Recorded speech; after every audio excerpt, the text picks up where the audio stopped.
Uncle Gustav's family crypt.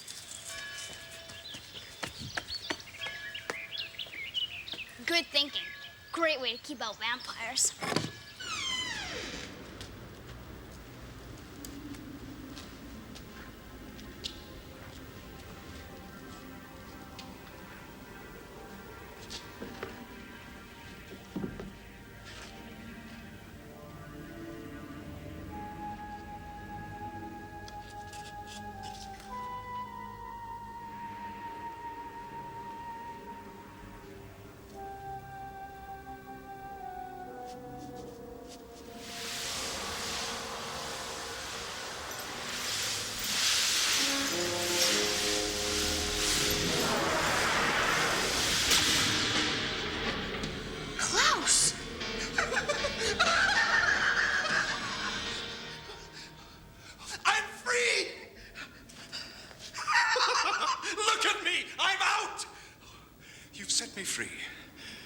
I'm in your debt. What? Oh, you broke the circle of holy water that imprisoned me. And as an expression of my gratitude, I'm not going to suck the life out of you. Until we meet again, of course.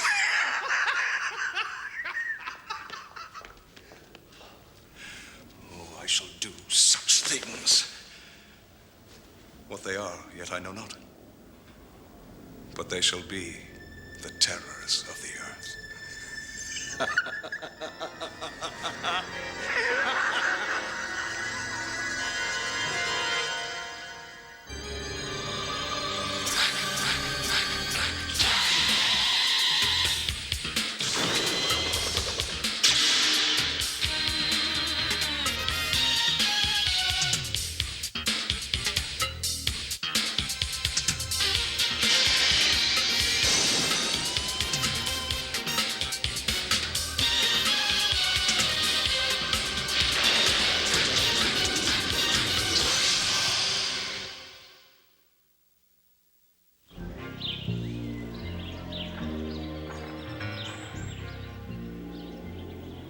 This is a very serious matter. Very serious indeed. You had no business going in that crypt. Absolutely none. But I was just putting wild rose branches on the graves to keep vampires away. I'm sorry, Max. You couldn't have known. It's just that with Klaus loose, anything could happen. Yeah, but I don't understand what he was doing in your family crypt. I had sealed him in there, trapped him, because I wanted to... We're back. The movie was sold out. The nutty professor always packs him in. I'm very glad you're home. I want the three of you to go to Uncle Willem's for a little while. What? Why? The vampire Klaus is on the loose, and I'm sure he'll come after me. Well, then we'll stay here and fight him with you. No, I appreciate the offer, but as they say in the Westerns, I want you out of town by sundown.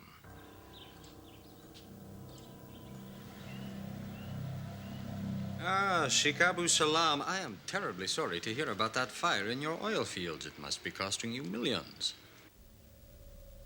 Of course, my petrochemical concern has great expertise in dealing with such accidents. Yes, they could be there by this evening, and then perhaps we can reconsider that rather exorbitant price you quoted me last week. I look forward to hearing from you at your convenience, of course. Aye. Every inch a king. King Lear, Act 4, Scene 5. King Lear, Act 4, Scene 6. And the speech continues, when I do stare, see how the subject quakes. I would advise you to bear that in mind if you've come seeking revenge, as I assume you have. I have. But not against you. I stood by and allowed Helsing to seal you into that crypt, and you don't bear a grudge. I did at first. I spent long, bitter hours consumed with thoughts of vengeance. But then I realized that you were right. Indeed. I had a great deal of time to think, Alexander. Eventually, I realized that I had no one to blame for my predicament but myself. And? I was too rash, too emotional, too unstable. That's what got me trapped in there. I know that now. Take me back, Alexander. I shall prove as loyal and dedicated a soldier as you could ever want. So the prodigal son returns, and I'm expected to slay the fatted calf and say that all is forgiven. Well, no. What if I were to offer you a triumph you've so long desired? What if I were to offer you Gustav Helsing? Easier said than done, as I have learned from bitter experience. With all due respect, I have one great advantage in dealing with Helsing.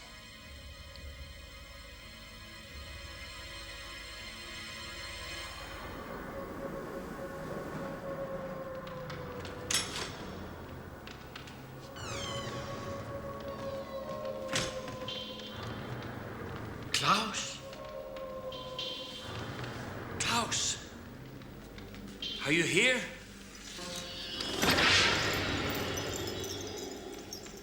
Father, I knew you'd come if I offered you what you really want. You can't give me that. In spite of everything that's happened, I really do wish I could be your son again. But we both know that's impossible. I'm beyond help. That is why I offer you this triumph over Dracula. You said you'd show me his resting place. I will show you where he derives his powers. Where he's most vulnerable. Where you can finish him off once and for all. And then, maybe then I can await a cure. Where is Dracula? He's around here somewhere. Dracula!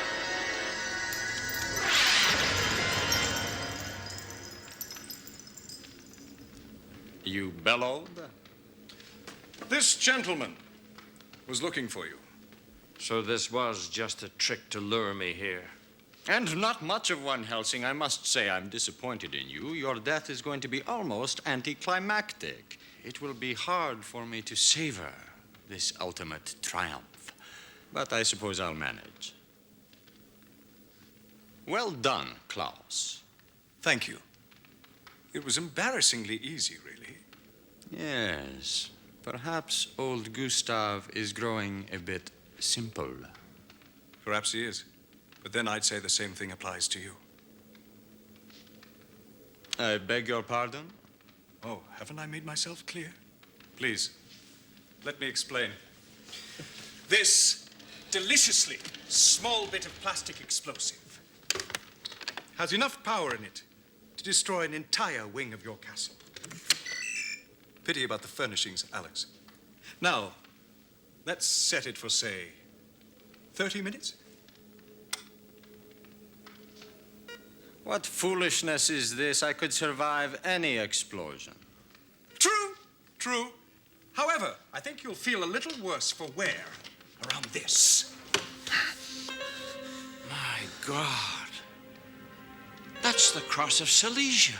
Correct, for 20 points. It's been lost for centuries. Yes, until I found it and wired it to the plastic explosive. Klaus, I'm warning you. Oh, no. I'm warning you. Now that the front is off the lead-lined box, your powers are disappearing even as we speak. Luckily enough, I had the wisdom to equip myself with this rather dashing cape, made from the rarest silk of Silesia, which, as you know, Alexander, negates the effects of the cross of Silesia.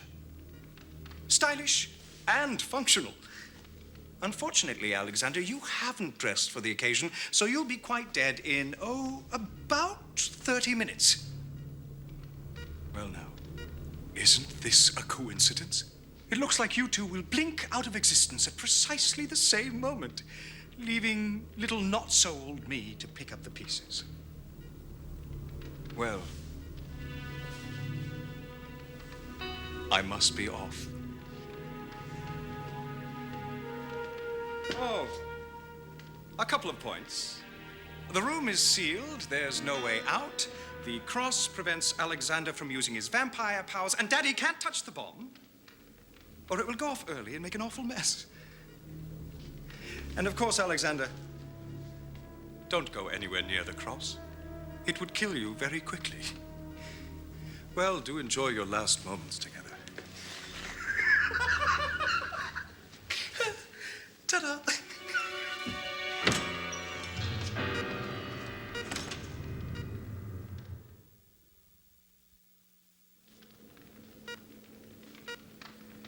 I have always been immune to time. What an inconvenience not to be. Well, so much for your boasts about the inevitable triumph of evil. This is certainly some triumph, all right. Look at you now.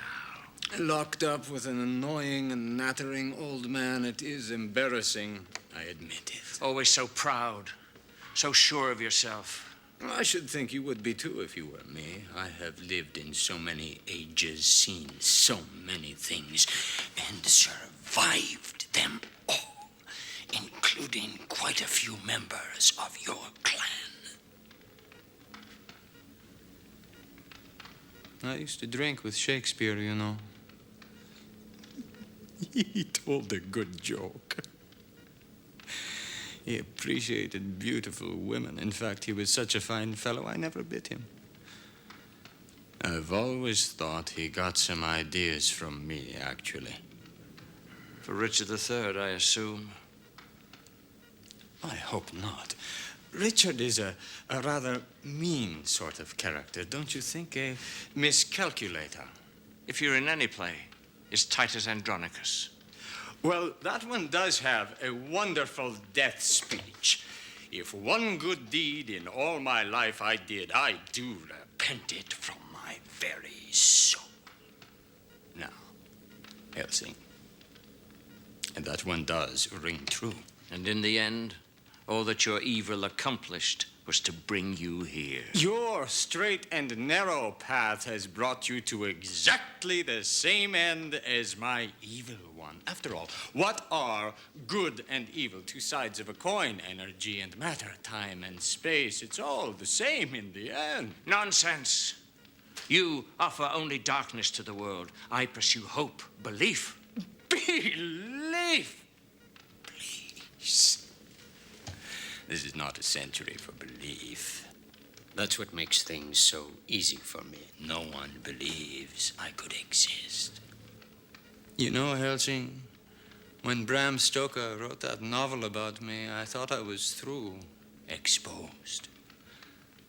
But I entered the realm of fiction.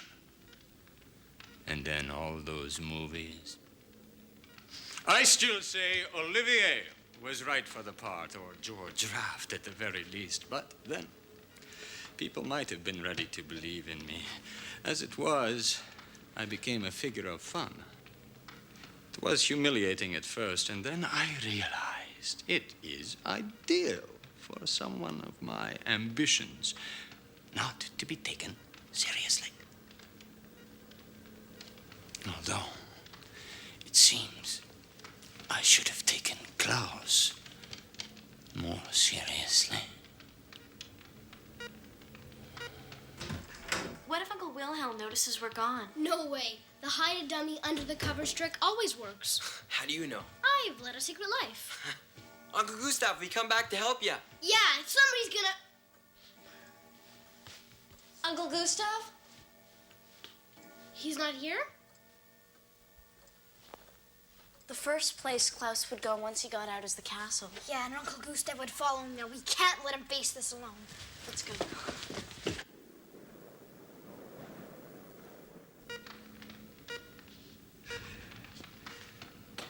7 minutes left. You are the vampire expert. Tell me how to protect my powers from that thing. Isn't it ironic that you should die at the hands of your own creature? He is your creature at least as much as he is mine, Helsing. Be careful how you throw your ironies around. Weak or not, I could still destroy you. What good would that do? It would give me enormous satisfaction. Would you prefer to die like this than to wait for the cross to finish you? Perhaps you would prefer a torn throat to the wait for the bomb. Better to end fighting than waiting. I couldn't agree more. At least one of us will know a final triumph. I you sure you have the holy water? For the third time, Sophie. Yes! Have the holy water. Someone has to check these things. I just want to be prepared. That's all. For the unexpected, I hope.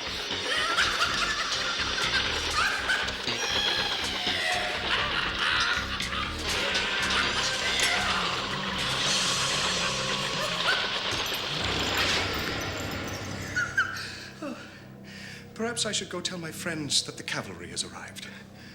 And then retreated. Oh, yes. It's irresistible.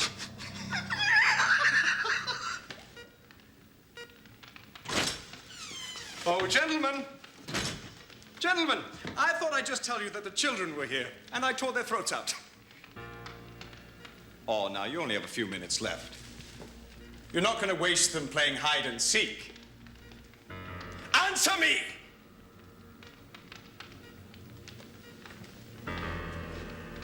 Oh, my. You've cheated the hangman. You've killed each other instead of giving me the satisfaction. Well, I am still satisfied. Do you understand? Of course not. You're beyond understanding, both of you.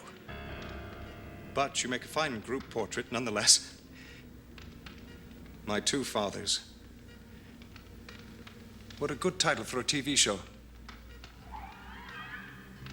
If only you'd listened to me. If only you'd respected me. If only you'd loved me. I would have killed you anyway. Wait a minute. If Lucard was staked, he would have disintegrated. Helsing, the card, quickly. Hurry, Helsing.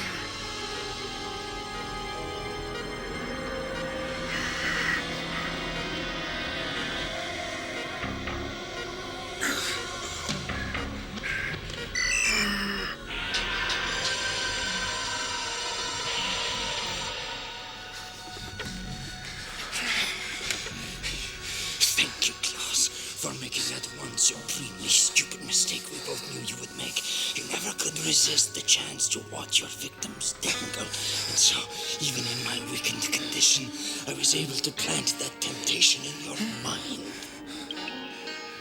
Helsing, the cross. Father, you have him now. The creature that took me from you.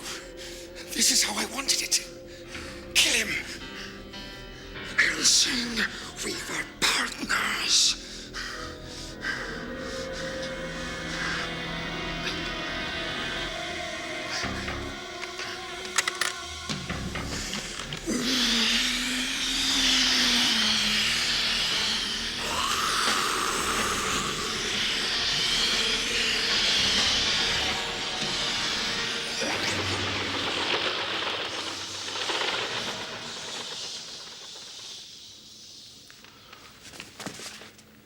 You are God's own fool, Helsing. What makes you think I'm not going to kill you now? I just spared you. We worked together to save ourselves. Surely you'd grant me leave to fight again another day. Our discussions are at an end, Helsing. I will now give you an object lesson in the principal difference between good and evil. No surrender, no mercy. Leave him alone, Lucard. Open the front of that box, Max.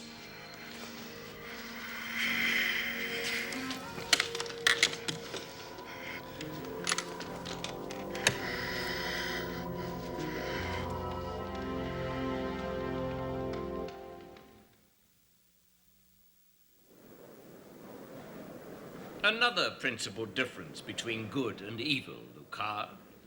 The strength of your forces is based on terror and profit and blind obedience. You're forever looking over your shoulder for the next Klaus. When my comrades choose to disobey me, as they have tonight, they do so for all the right reasons. Evil may claim much in this world, but we still have on our side a small item called love.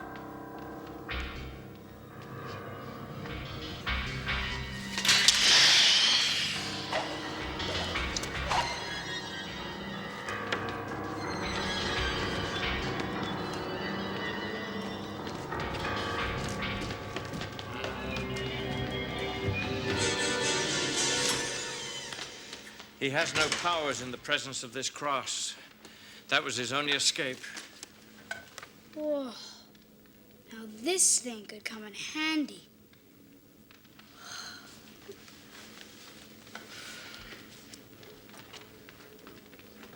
How much did you bribe Uncle William?